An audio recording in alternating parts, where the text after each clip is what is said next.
And so that overstretches into learning who the diner is. We only sell tickets. We don't accept walk-ins. We do a lot of research pre and post their visits. I can see when they book. I can look at their social media. I can understand who they are. I can understand what's going on with them, what they like, what they don't like. We can find out when their birthday is because they tell us, and then we can check in with them when it is their birthday. We can follow them on Instagram. They can follow us back. I get to become like their private chef in their own life, whether I'm cooking all their food for them or not. I'm Dani Valent, and this is Dirty Linen, the podcast that takes the issues the hospitality industry finds hard to air in public and shakes them all about. This week on Dirty Linen, we're talking about hospitality business models. What works, what doesn't, what's harder than it used to be, and how can COVID be an opportunity to do things differently for the better? To finish off this week of conversations about rethinking restaurants and new business models, I'm really excited to be chatting to my first international guest, Eric Rivera from Addo in Seattle in the USA. I've been following Eric on Twitter for a while, and I love his passion. I love how annoyed he gets about stuff sometimes. He's really opinionated and he's incredibly creative. He's been rethinking restaurants for a long time, and he's never had such a good opportunity to do it and to do it again and to do it again as during COVID. So Eric, thank you so much for chatting to Dirty Linen. Amazing. I appreciate it. That was a good intro. I like that. No, thanks for having me on. That's awesome. Yeah, well, thank you for being here. I think it's going to be so interesting for my audience in Australia to hear about how things are going in the US. I mean, obviously we see a lot of news, but there's nothing like getting straight to the source and talking to somebody who's in the thick of it. So yeah, tell me what things are like at the moment. I would say like anxiety and at an all-time high, and it's just, there's a lot of crazy stuff that's happening here. Having to manage expectations of diners versus playing against the government because they're irresponsible versus every single day there's something new, and not in a good way. It's very scary time for everybody. But then we also have people that just kind of don't care and they're doing their own thing, which is leading to more cases. And then we have a government on our side that is kind of just like, yeah, they're kind of done worrying about it, and they're worried about other things that isn't this. So it's like the perfect storm. It's a perfect nightmare. It's the worst scenario thing that you can think of being in. And that's just me running a restaurant, It's like, if you wanted to, you could open to dine-in customers now, right? Like there are people around you who are taking people into the restaurant, but you're not doing that. Right. No, I mean, and I actually have, I have a very interesting restaurant design that would actually be perfect for it. I have high ceilings. I have all of these windows that open up to the outside. We have actually space for outdoor seating. But that doesn't do enough for me. Meaning if I have diners in my space, which I'm allowed to have up to 50% occupancy at a time, not knowing, and with the way that testing works here, I can have somebody sitting in the dining room that could be infected, and I wouldn't know until 2 days later. So essentially what I'm doing is rolling the dice, trusting them, hopefully that they don't have it, because either we take their temperature at the door, but that's still not a test that guarantees anything of them coming in and not infecting our staff or other people or other diners. So for me, it's having to understand what the guidelines are and then just saying, well, that's not good enough. That's an absolute minimum. I want it to be where I need it to be. So you're saying that the guidelines from the government are pretty loose. You don't have to do any collection of diner details. It's pretty much 50% occupancy, and you guys work out the rest. So the onus is on the business owners to communicate your own particular policies to diners. Exactly. And there's no enforcement of anything. So there's not a health department that's coming through to check anything. That hasn't happened. There's no government entity that's saying like, hey, you need to submit a plan. That's not happening. All of the steps and parts and pieces that we have in place for ourselves is things that I've created to stay ahead of that game, to stay ahead of the systems that don't exist. And so, and that's just basically just trying to keep the staff safe, because I don't trust them. I don't trust the government to make sure that the way that they put everything in verbiage is restaurants are restaurants. So a large, gigantic chain like a McDonald's is seen the same as me that has less than 10 employees. And we're playing by the same rules, which is insane to me. And you're not backward in coming forward about the way you think people should be operating and the way that you think diners should be behaving. So, I mean, to tell me about some of the things that you've been communicating and how you feel like that's been received by people. Yeah, I mean, I think a lot of people here want to be coddled, and don't understand reality, and have to be told as such. Like it's a very passive aggressive way where you have to tell them, hey, things are bad, and then follow it up with 10 more conversations between you can tell them, no, actually, things are bad. Um, I think things are bad already, and I've gotten to the point where I don't want to mix my message with everybody who's being soft on it. And if I have to come out and tell you wear a fucking mask, you're going to wear a fucking mask. And there's no ifs, ands, or buts about it. It's going to be just that way blunt. If I have people going, well, why don't I have people emailing sometimes, oh, when are you going to open up for dining? And I was like, when you pay the bills. You know what I mean? And when you're responsible for the safety of my staff, when you understand what everything means here and how just because you want to come and have a beer or have a cool tasting menu that we do, that doesn't mean like the people behind you or around you are going to be safe. So that's you looking out for yourself rather than looking out for everybody. And I don't play to that. So you feel like people feel like coming to a restaurant is their human right. Right. And I feel like that because that's the way it's basically been treated.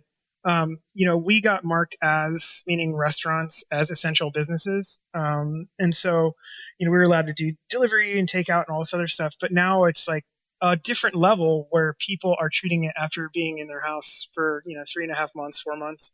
They're treating it like a celebration. They're treating it like the ticker tape parade of like, finally, restaurants are back. We can do whatever. Yeah, it's been a long time. And it's just a really dangerous, like, self-care mentality where people are coming in and they're kind of like blind to what the reality of the situation is. And they'll sit down in a dining room and they'll order their shitty, like, $2 beer and get their food, which is probably like frozen French fries or something. It doesn't even matter. It could be something that's super expensive, but they're taking away the reality of what the, virus is.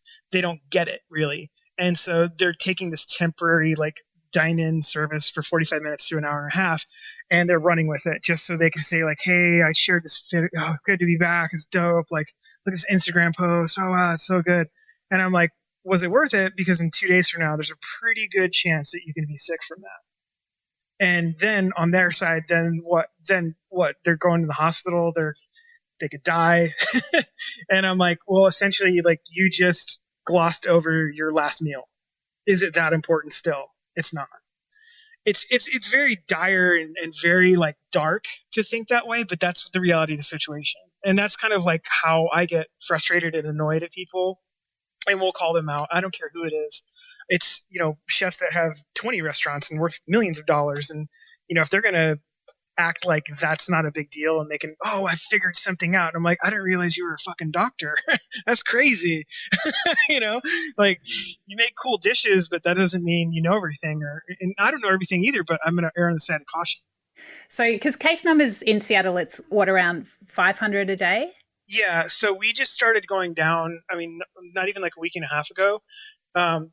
20, 30 a day. And then all of a sudden everybody started to be able to get lined up back into doing dine-in service and other things, parks and pools and all this other stuff. So then they started jumping back up to 200 to 300 to 400 to 500.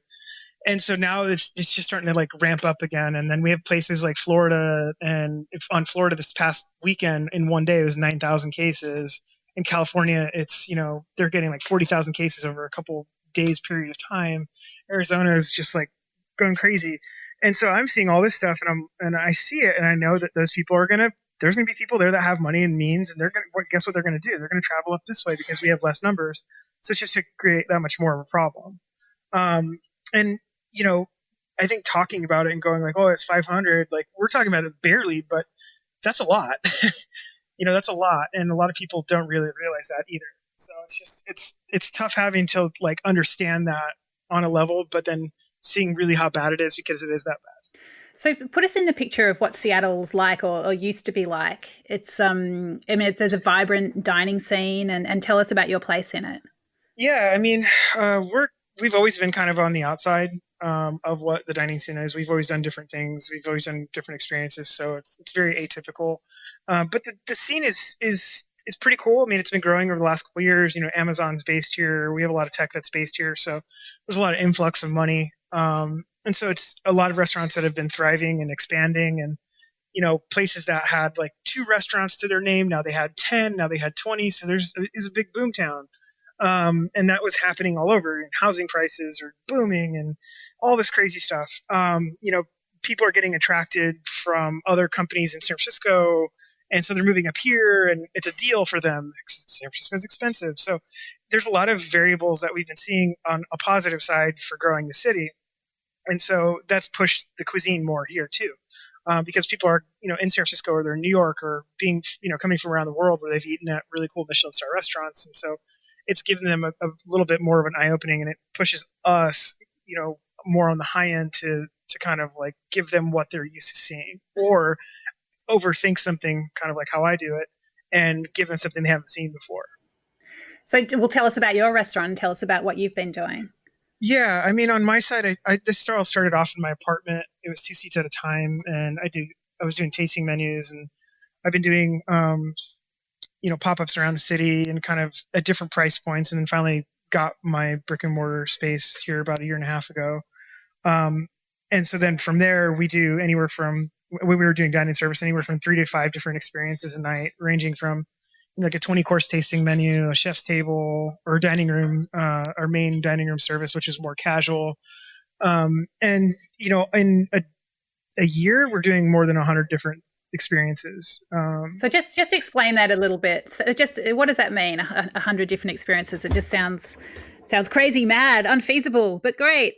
Yeah, it is. It is. It's just a function of me understanding what the data and analytics of the business are and how to drive that revenue. So for me, it's okay. Cool. Can we do a chef's table? Yes. Would people come to that? Yes. Would they pay a amount for it? Yes. Okay. So I have 2,000 other square feet within the space that I'm paying rent on. How do I fill that space with something else? It can't be that expensive because it's not at the chef's table. So I have to attach a dollar amount to each seat per experience across a week. So there's dynamic pricing, there's variables of that. So a Wednesday is less expensive than a Saturday night.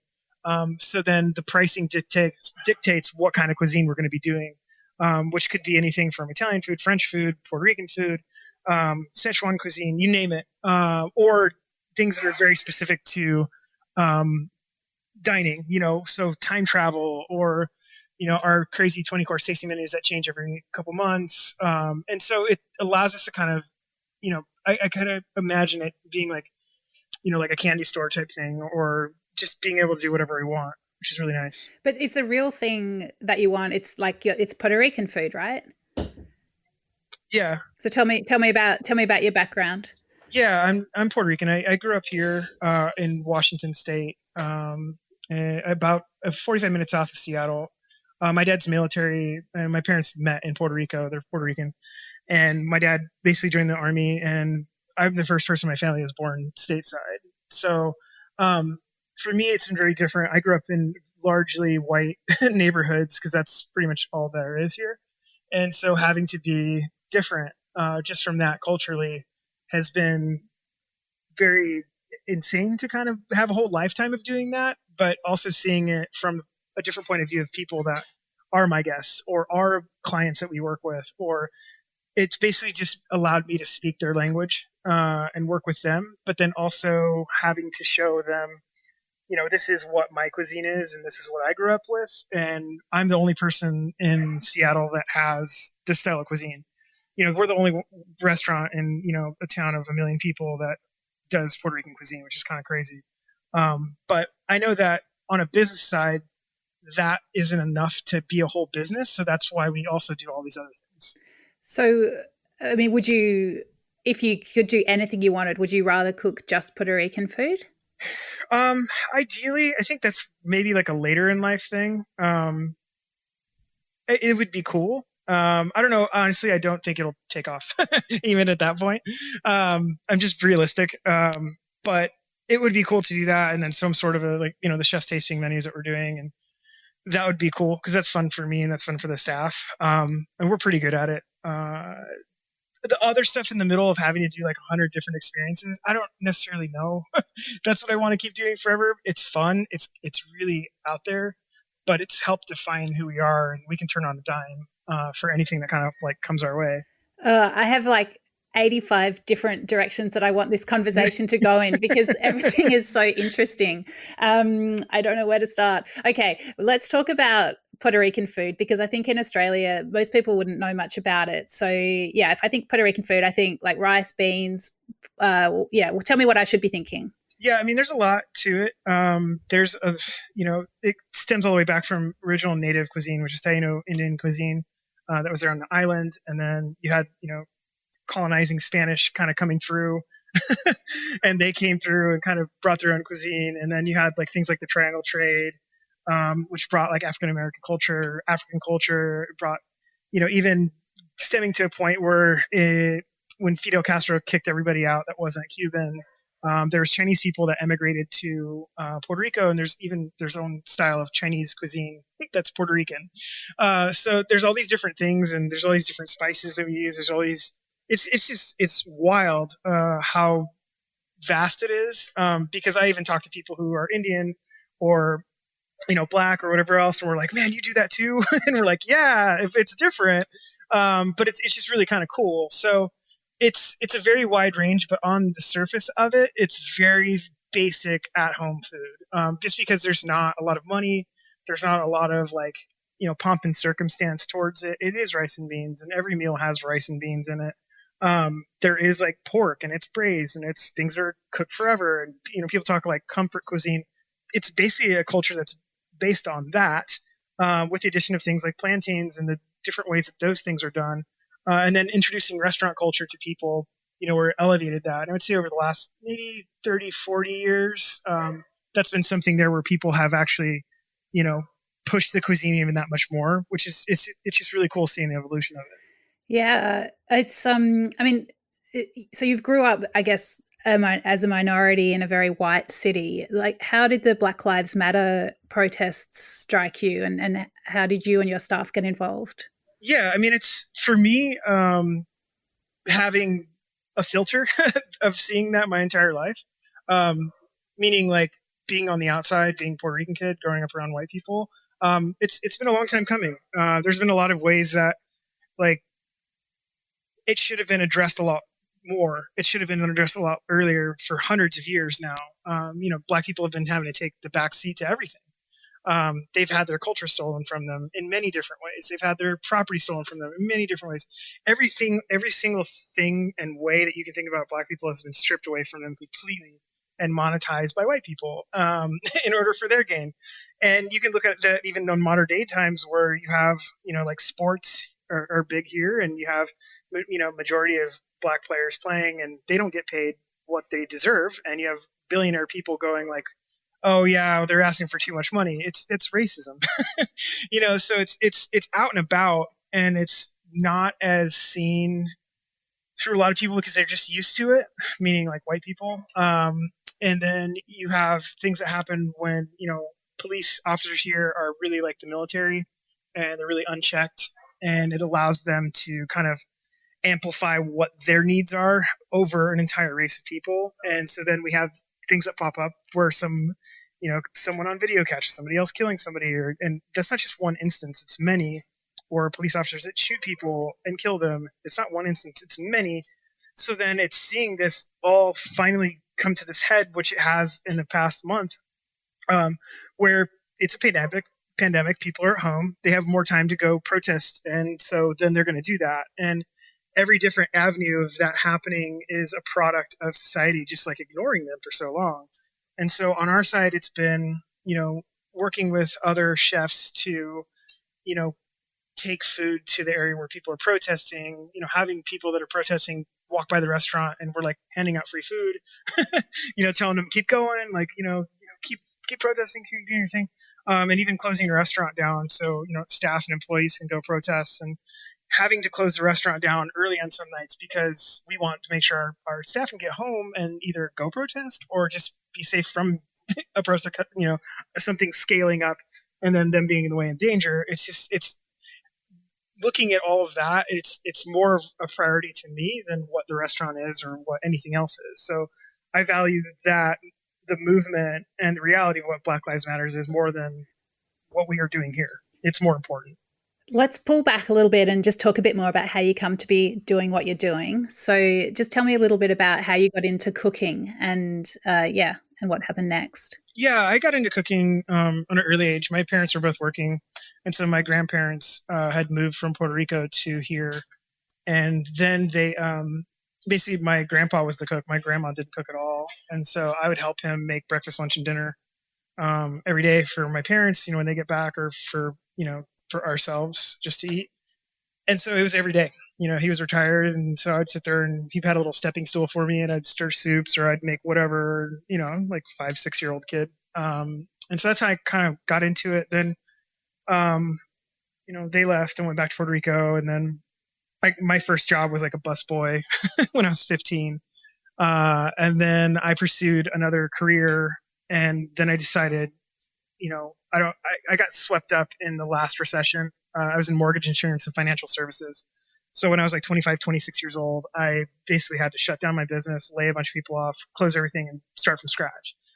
And so I said, I want to put myself somehow in a position that even if I lose everything again, at least I can make decent food for myself. So I pursued cooking professionally. So for me, it was doing that. I went around the city and I had my little resume, and nobody would hire me. Nobody took me seriously. So then I went to culinary school with no money, basically, and student loans, and started to really understand what the reality of being successful in this industry was and is. And I started to see a lot of systematic problems that I knew I can push through. But I knew I just had to stay quiet for a little while before I could really open myself up and open my voice up. And so I started, working at different restaurants, and some of the best restaurants in the world, and 3-star Michelin this and whatever else. And then I started to just do a little stop and do a little bit of name dropping. Yeah. So when I was at school, I'd staged at Noma at the time. They were like the #1 restaurant in the world. I've worked in other kitchens around the world. When I worked at Alinea in Chicago, they're a 3-star Michelin restaurant. I've pretty much met every big name chef you can think of, even Australian ones too. Ben Shuri, like all these guys. And I've seen them, I've worked with them at a capacity and understood what made them tick, what made them move, how they got to stuff, whether it was deserved or not. And I was like, okay, that's how you play the game. And so then I started to formulate what my way to play the game would be. And it's been very evolved ever since of, seeing them having a dish. I'll give you a quick example of Hess and Blumenthal. They didn't change the menu at Fat Duck for years, and they had all their classics and everything else. And then they hit a point where it was, people were kind of not as excited about it anymore. So they started to change, but on a massive level. I was like, I understood how much money that would take to do something at that level. And I was like, I'll never have that much money. And I never have anybody that's going to believe in me to give me that much money. So I need to think about doing this in a very different way. I don't have investors. I now won't take any. I've literally taken every dollar that I've had to put it back into the business and do it. I still haven't paid myself a salary 3 years into this thing now. And so it's just been I've prioritized things very differently for what I want out of this industry and what I want for myself, and then the business too. So it's led me to be very aggressive, but also careful because if I get to a point where I'm trying to overthink things and it's not responsible, then we can close overnight. So, I mean, the thing I see when I look at your website or see what you're doing on Twitter or hear people talking about the restaurant, it's this really amazing balance between being super hard nosed, and you're talking about, each seat has a dollar value, but then being incredibly creative, where I just feel like to be inside your head must be a very busy place to be, where there's just so many ideas flowing around. So can you just put us in the picture, just going from this idea before the pandemic, when you were already doing quite a lot of different models of feeding people within the restaurant, and then just talk about you take just start there with some of the things you were doing in a bit of detail, and then talk about some of the absolutely crazy high concept things that you're doing now. Yeah.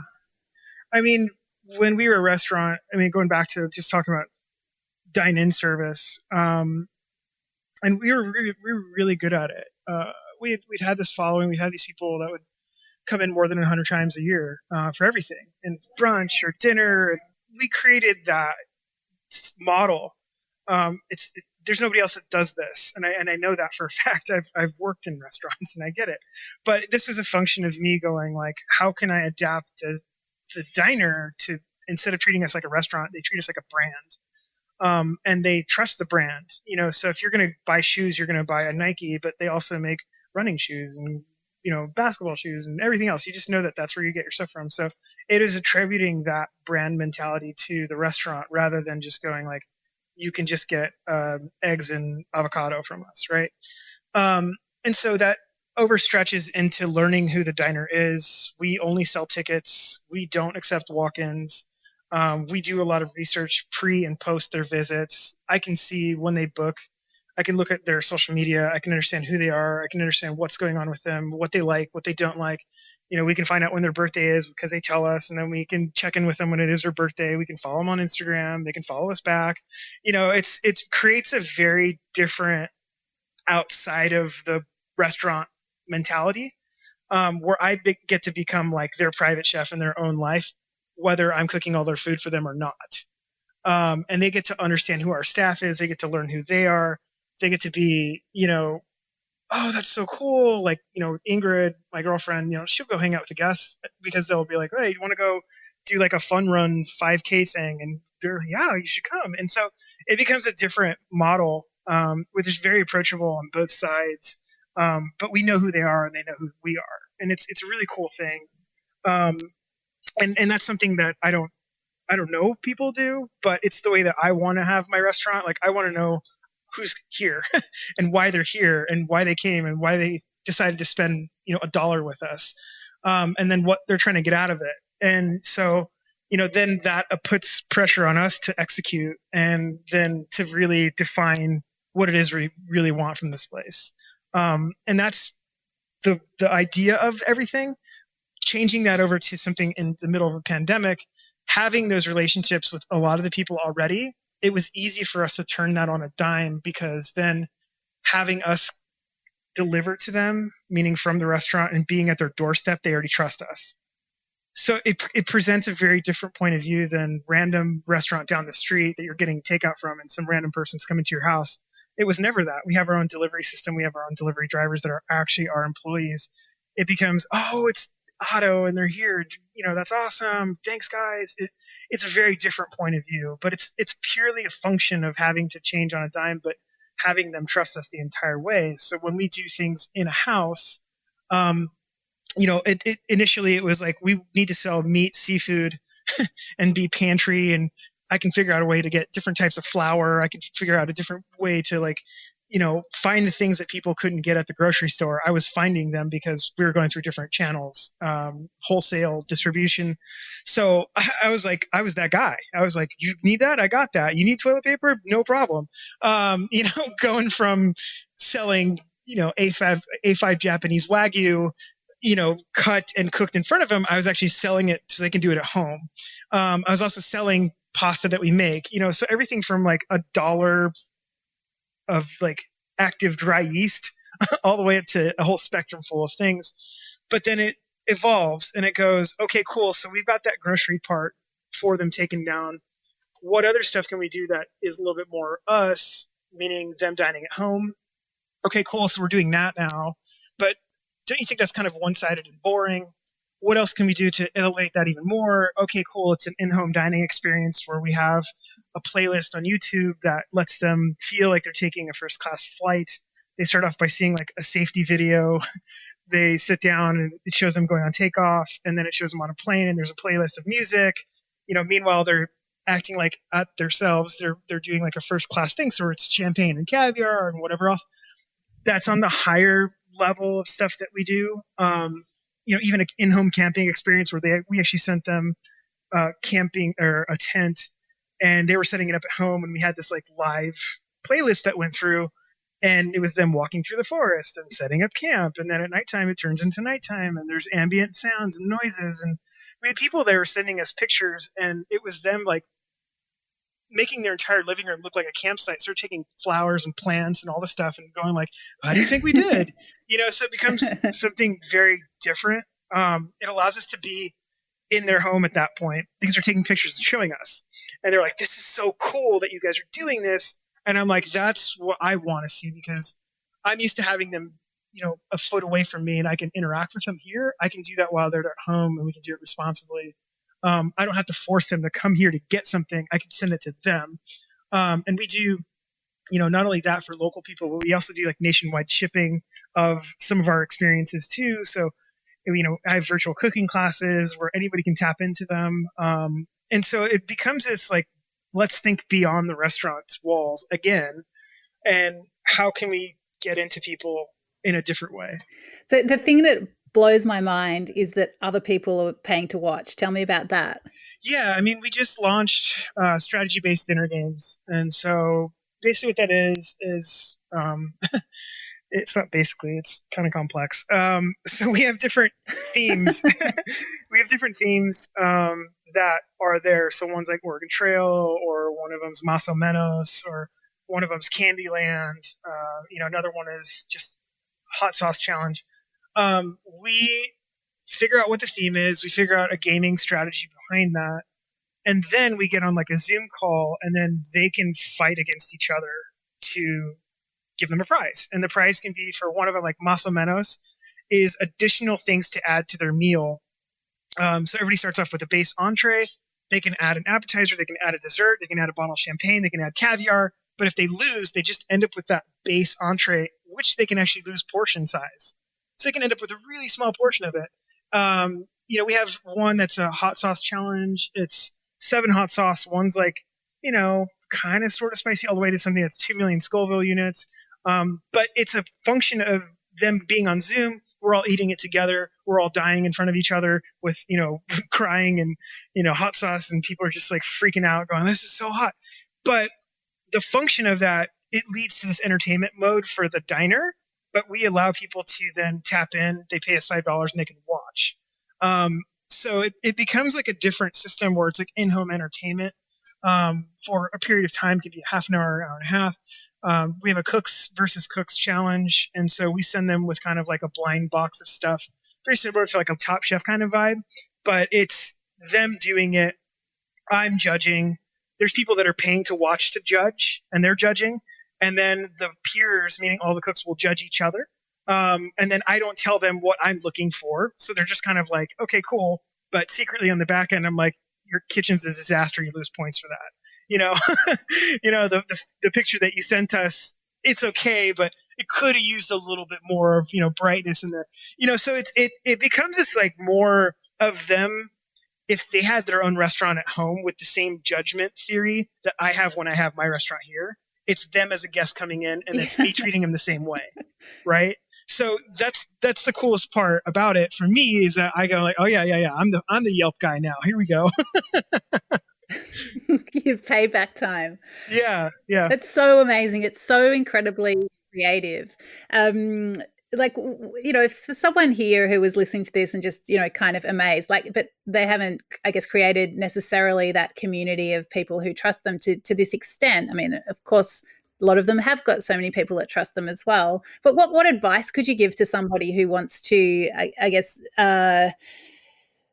just add another income stream and rethink the way that they're doing business? I think part of it for me is I create things based off of things I wish I could be doing instead. If that makes sense. What do you mean? I wish that somebody could cook me all these things. I wish I could play a strategy-based dinner game. I wish I could play video games at home.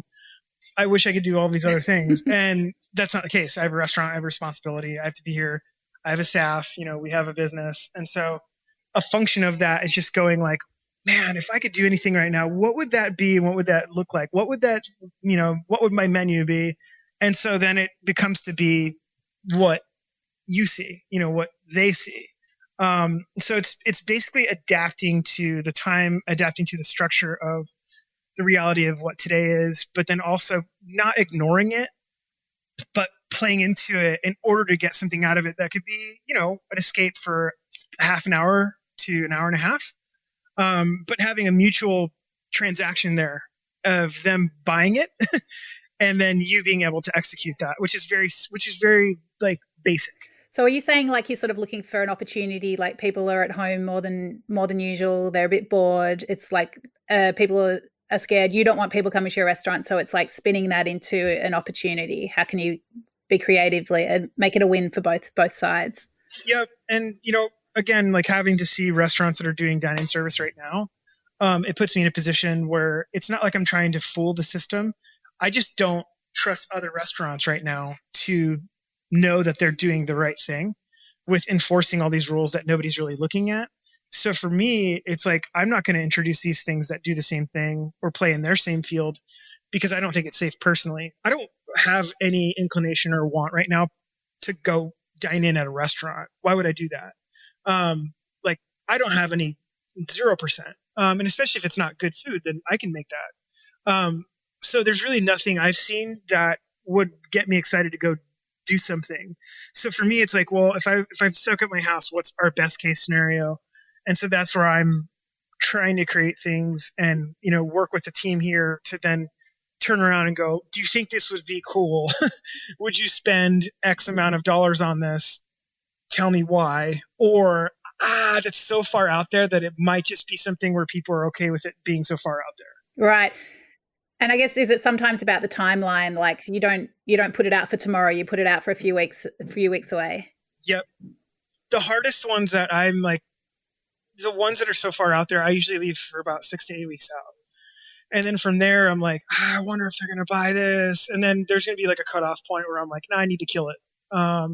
That doesn't happen very often. There's usually people that buy in, but then it's a matter of how many people will buy in, which really starts to dictate and drive how much better the experience can be. Like how much more can I, put in my head of going, like, all right, this is going to be like a profitable experience. You know what I mean?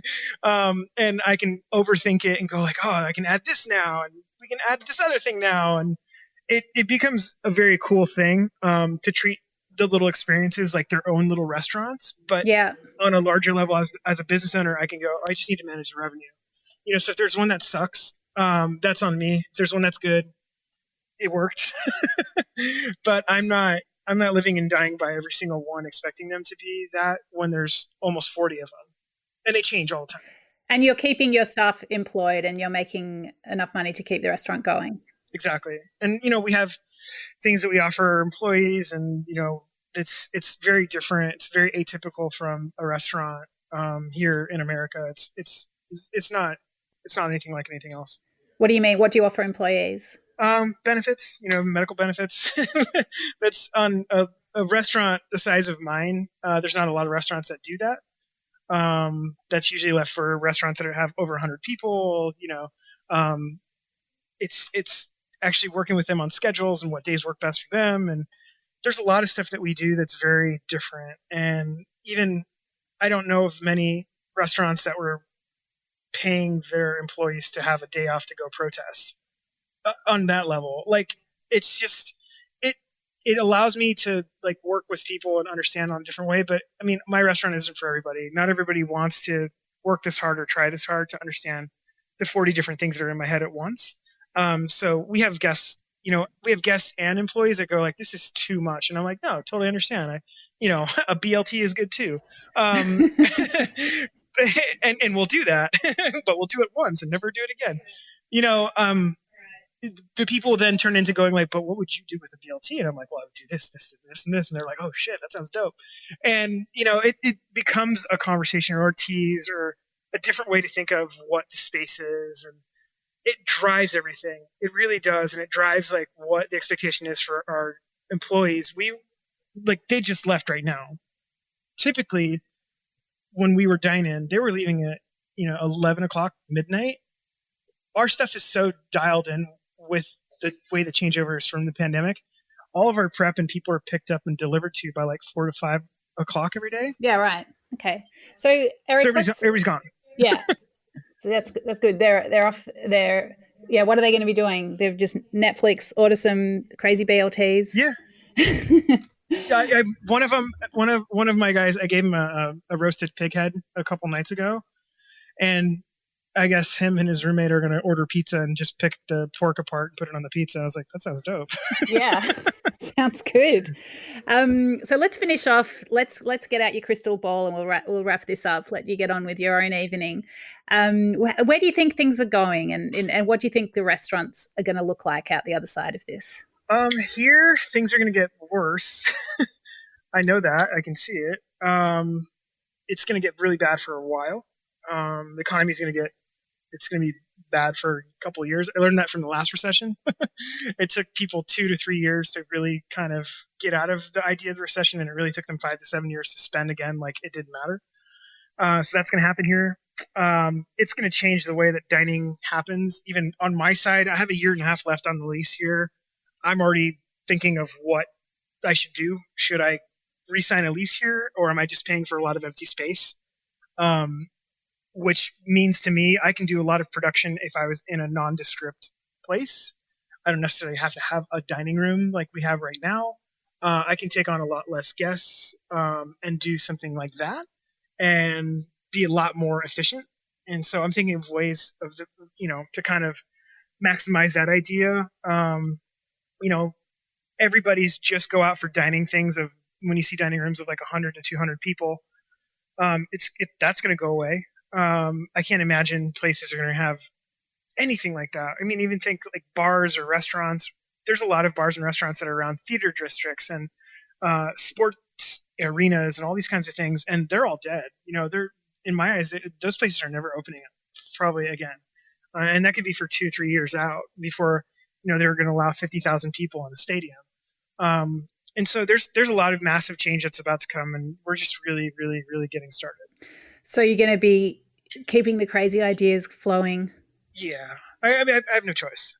I don't have investors. I don't have anybody to fund this or push it in the direction that I need to. I'm not willing to listen. I think that's another part too, because we're doing this through a pandemic. We're still here. So for me, if I just keep changing the ideas and we keep on going in different directions always, that's going to be beneficial for us rather than just going like, all right, now we've got it and patting myself on the back. I think the second that happens, we're probably going to close the next day because we think we've made it. And that's not a mentality that I want to live in for right now, because we really don't know. It's changing on a daily basis. There's numbers dipping 2 or 3 weeks ago, and then all of a sudden, you had these southern states that were just going, oh, great, we're all going to open up. And now there are thousands of people per day. And it's just going to get worse, before it gets better. And I've got to be realistic with my expectations from what I need from people, and what the business can do. And then even things for myself. And that's just being realistic now. I would love to paint pretty pictures and rainbows and puppies and all this stuff, but that's just not reality. Eric, it's been amazing to talk to you, and I really hope one day we can eat a pizza with some pig's head on it. That would be really fun. But in the meantime, I'm going to keep watching the amazing creative ideas flow from Addo and what you're doing over there in Seattle. But thank you so much for sharing your experiences and things you've learned, and a bunch of crazy ideas with us over here at Dirty Linen. Thank you so much. Thanks for your time. I appreciate it. This is Dirty Linen, and I'm Dani Valent. We air the issues that the hospitality industry finds hard to talk about. We spend a week thrashing around each issue, hearing from different people with unique perspectives. We want to hear from you as well. If you have something that needs to be said about a topic, get in touch so we can include your perspective. Contact us at dirtylinen@deepintheweeds.com.au or hit us up on Insta at Dirty Linen Podcast. We can't wait to hear from you. This is a Deep in the Weeds production.